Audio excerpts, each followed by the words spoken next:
नमस्ते, मेरा नाम डॉक्टर आरती त्रिपाठी है। बहुत दिन बाद मुलाकात हो रही है इसलिए क्योंकि दिवाली की तैयारी, दशहरा, नौ दुर्गा ये सब चल रहा था। घर के काम जो कि महिलाओं के हिस्से में आता है, कुछ तो करना ही पड़ता है। और कैसा रहा आप लोगों का दशहरा? अच्छा ही होगा। मैं आज की शुरुआत कविता से ही करना चाहूँगी। एक मेरे पास कविता आई है, माया एंजेलो की कविता है। माया एंजेलो लिखती हैं, चाहे रख दो मुझे इतिहास में, चाहे रख दो मुझे इतिहास में सबसे निचले पायदान पर, अपने कटु और विकृत असत्यों के साथ।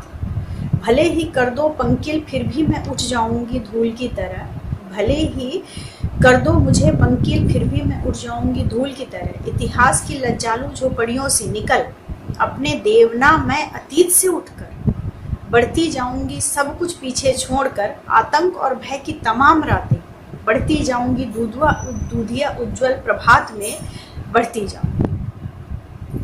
ये माया एंजेलो ने लिखा है, ये मुझे मिली तो मुझे लगा आप लोगों से शेयर करूं। अब जैसे दिवाली की तैयारियां हैं और दशहरा दिवाली के बीच का, मुझे ऐसा लगता है कि किसी भी महिला को इतना टाइम नहीं मिलता होगा कि वो और भी कुछ कर सके। और सबसे बड़ा काम होता है खरीदारी का।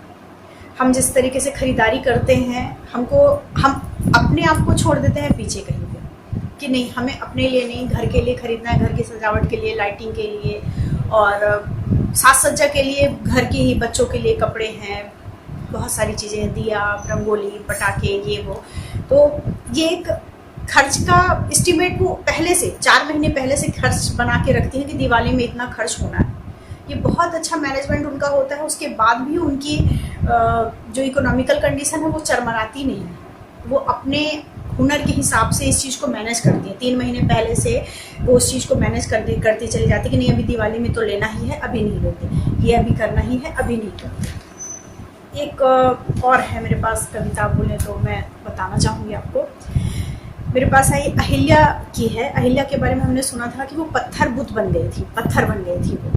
तो एक लाइन है मेरे पास, जब कभी भी पुरुष के किसी दोस्त का दंड एक स्त्री को चुकाना पड़ता है, जब कभी भी किसी भी पुरुष का दंड किसी स्त्री को चुकाना पड़ता है, स्त्री ने सफाई देने से बेहतर समझा आजीवन पत्थर हो जाना। ये राइटर इनके हैं, अविनाश कर्ण नाम है इनका। इन्होंने इतनी बढ़िया तरीके से इस चीज़ को मूर्त किया है, अपने इतने बढ़िया तरीके से इन्हें अपनी बात रखी है कि जब किसी स्त्री को अपनी सफाई देनी पड़े किसी भी जगह पे, तो वहाँ पे वो चुप रहने से बेहतर समझा, उसने अपनी सफाई देने से बेहतर समझा, अपने आप को बयान करने से बेहतर समझा कि पत्थर हो जाना। क्योंकि इस जीवन में जब हमारा शरीर रहता है तो हमारी भावनाएं रहती हैं, जब भावनाएं रहती हैं तो दिमाग चलता है, और दिमाग के साथ साथ हमारा जबान भी चलता है।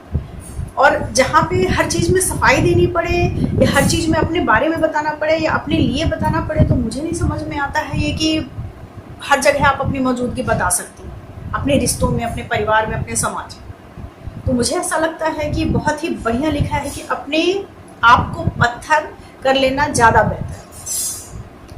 और ज़्यादा समय नहीं लूँगी आपका, क्योंकि सबके पास इतना टाइम है नहीं कि इस दौरान अभी इतनी सारी तैयारियाँ करनी हैं।